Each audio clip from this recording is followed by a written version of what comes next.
Across the centuries of human history, there have always been intriguing tales of mysterious disappearances. From wealthy socialites to influential political figures to even writers and musicians, there is no one-size-fits-all when it comes to the missing. Anyone can disappear, whether they want to or not, leaving behind a legacy surrounded by more questions and concerns than anything else. Join us for this video as we examine 4 eerie cases of famous people who are still missing in 2024.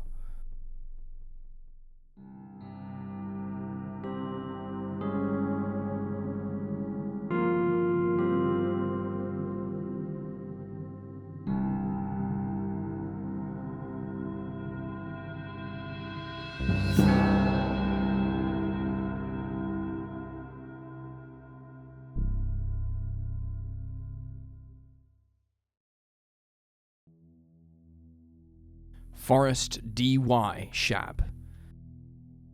Born sometime in 1984 in Vancouver, Canada, Forrest Schab was a fledgling rap artist when he suddenly vanished in 2010.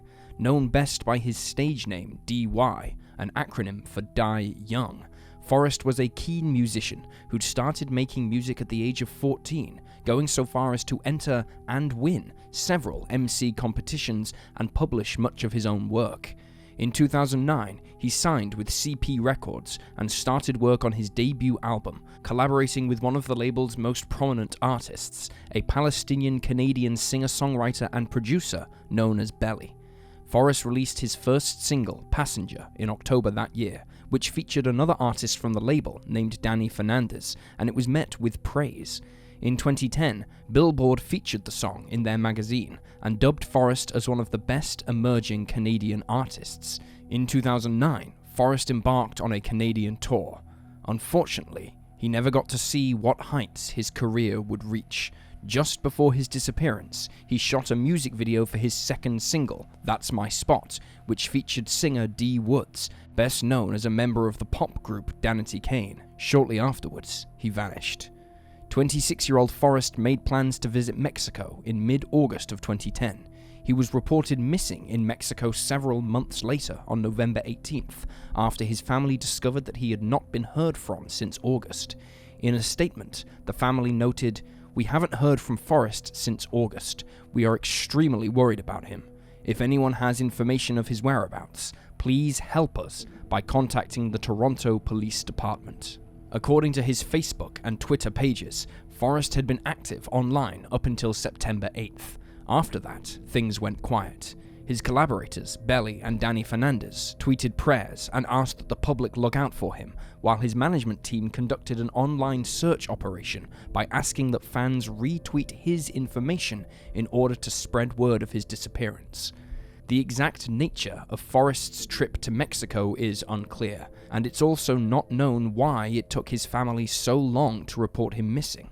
Online rumors claim that Forrest was involved with Hell's Angels, drug cartels, or some other shady life of crime, but no evidence has been found to support this.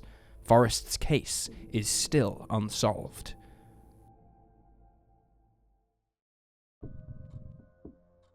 Alain Kan. Born September 14th, 1944, in Paris, France, Alain Ziza, better known by his stage name Alain Kan, was a French musician whose artistic skill, and the fact he was an openly gay man, set him apart from many of his peers, and caused his career to become shrouded in controversy. Alain was raised by his mother and stepfather, along with his stepsister Veronique. Notably, Veronique would later marry another French musician, known as Christophe, and he grew close to Alain, with the pair eventually working together to write music. In the spring of 1963, Alain released his first single. The next year, he launched several EPs, most of which covered music by US and Canadian artists. In the following years, Alain took a break from recording music to carry out his obligatory military service, and upon his return to the music scene, he began giving live performances in Paris, where he created an androgynous character for himself. During this time, he made connections with other musicians and began songwriting for them, although his most notable track for the French artist Danny was banned from the airwaves for what were seen as salacious lyrics at the time. In the 1970s, Alain spent time in England, where he became interested in artists like T-Rex, the Velvet Underground, and David Bowie, whom some sources state he spent 10 days with. Inspired by the glam rock of the era, Alain began to wear makeup for his performances and sang about things that were considered taboo at the time: sex, his sexuality, and his addiction to drugs. In 1975 and 1976, his first 2 glam rock albums were released, a large departure from his earlier work. Alain's career was never what it could have been due to censorship. He was repeatedly denied airplay and never promoted. In 1979, his 3rd album was released, which again attracted controversy when he included parts of Adolf Hitler's many speeches on the record. The details about the remainder of Alain's career and his subsequent disappearance are largely hazy. He appeared to record music for the final time in 1986, but vanished from the spotlight shortly afterwards, with French music website Brain magazine writing that alcohol and drugs were to blame for his departure from the music scene. Alain began living a much more low-key life, working as a salesman for computer products. Alain was last seen on April 14, 1990, where he stood on a platform at either the Rue de la Pompe metro station or the Châtelet station in Paris, depending on which witnesses you ask. He has never been seen again. His sister, Veronique, learned of his disappearance 2 days later, after his partner reached out to her because he could not locate Alain. Veronique, her husband Christophe, and their several friends appealed for further witnesses, but none came forward. A search attempt was made, but nothing of note was found. French singer Daniel Darc later stated in an interview that he had met with Alain the day before he went missing, and that Alain had told him about an argument he'd had with his mother and her partner, although it's unclear if this had anything to do with the artist's disappearance.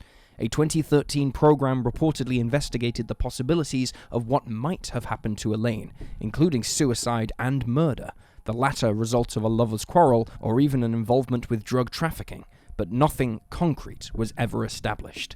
Some speculated that Alain had left to start over elsewhere, leaving behind a life of turmoil and controversy in favor of something quieter.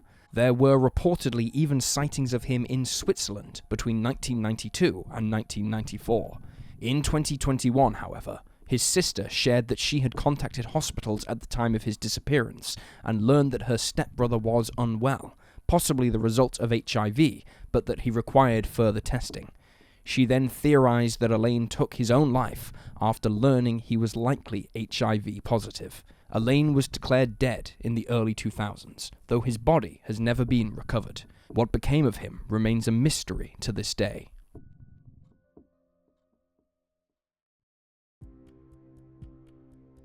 Joe Cripps. Best known for his work in the Grammy Award-winning polka band Brave Combo, Joe Cripps was a well-known and revered percussionist.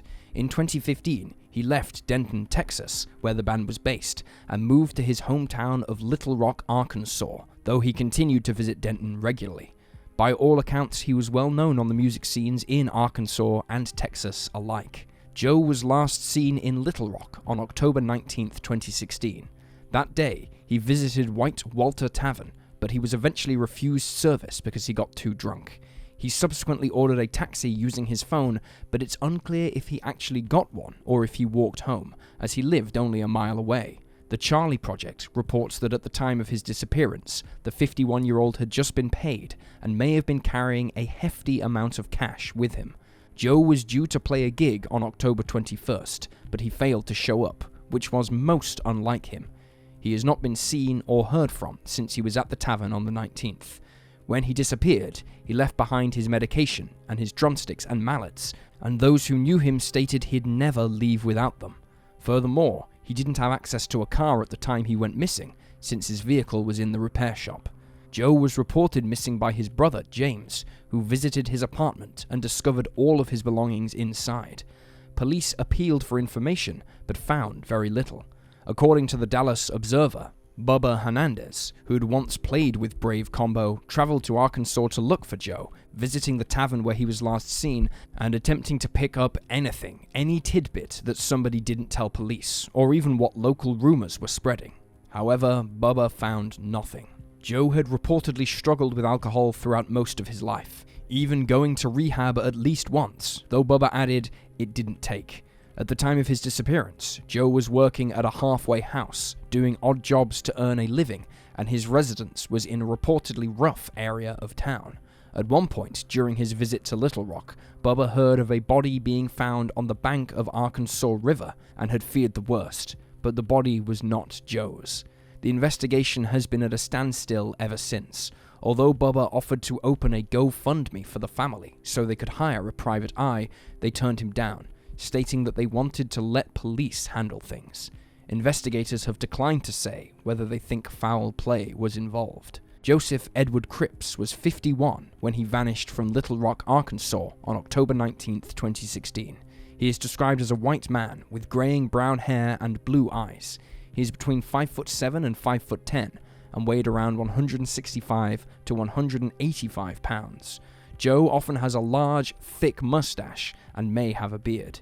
He takes medication for high blood pressure, which was left behind when he went missing. If Joe is still alive, he will be 59 years old. Anyone with information about his disappearance can contact the Little Rock Police Department on 501-371-4605.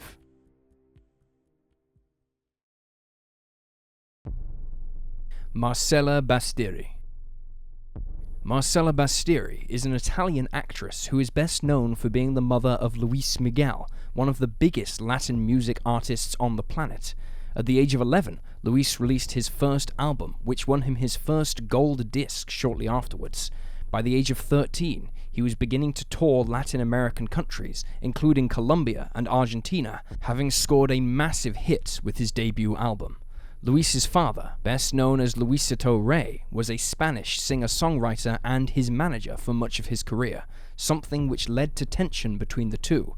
Luisito was seen to be strict and demanding, and by the late 1980s, the pair's relationship had disintegrated, in part due to financial problems caused by Luisito. Luis subsequently fired his father, and the two became estranged, with Luisito dying in Barcelona, Spain, on December 9, 1992, having suffered from alcoholism and depression in his later years. On the outside, Luisito was seen to be a capable manager and a good songwriter, but others, including Luis's godfather, psychologist Alfred Herger, claimed that he was a psychopath and an abuser. Luisito's own brother alleged that he would force Marcela to sleep with men in order to gain perks or to earn money to fund his drug habit. By all accounts, Luisito was violent and ruthless.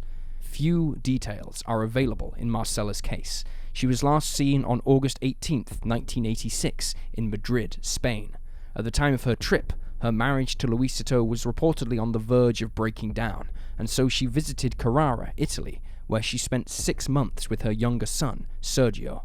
Luisito then asked to meet her in Spain in September so they could sign papers related to their son's career. On August 18th, Marcela was dropped off at the airport in Pisa, Italy, for her flight to Madrid.